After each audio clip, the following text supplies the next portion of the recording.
திருப்பாடல் 91.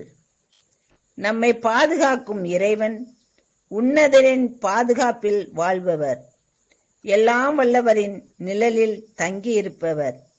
ஆண்டவரை நோக்கி, நீரே என் புகலிடம், என் அரண், நான் நம்பியிருக்கும் இறைவன் என்று உரைப்பார். ஏனெனில் ஆண்டவர் உம்மை வேடரின் கண்ணியினின்றும் கொன்றளிக்கும் கொள்ளை நோயினின்றும் தப்பிவிப்பார். அவர் தம் சிறகுகளால் உம்மை அரவணைப்பார். அவர் தம் இறக்கைகளின் கீழ் நீர் புகலிடம் காண்பீர். அவரது உண்மையே கேடயமும் கவசமும் ஆகும். இரவின் திகிலுக்கும் பகலில் பாய்ந்து வரும் அம்புக்கும் நீர் அஞ்ச மாட்டீர். இருளில் உலவும் கொள்ளை நோய்க்கும் நண்பகலில் தாக்கும் கொடிய வாதைக்கும் நீர் அஞ்ச மாட்டீர்.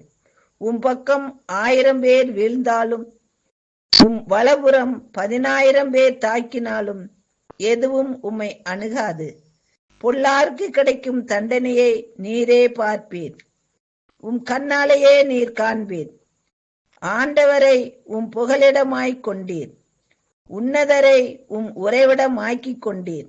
ஆகவே தீங்கு உமக்கு நேரிடாது, வாதை உம் கூடாரத்தை நெருங்காது.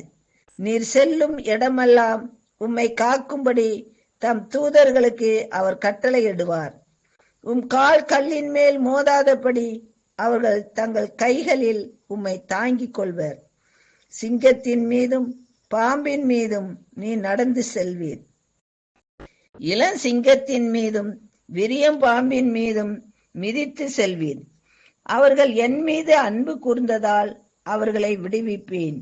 அவர்கள் என் பெயரை அறிந்துள்ளதால் அவர்களை பாதுகாப்பேன். அவர்கள் என்னை நோக்கி மன்றாடும் போது அவர்களுக்கு பதில் அளிப்பேன். அவர்களது துன்பத்தில் அவர்களோடு இருப்பேன்.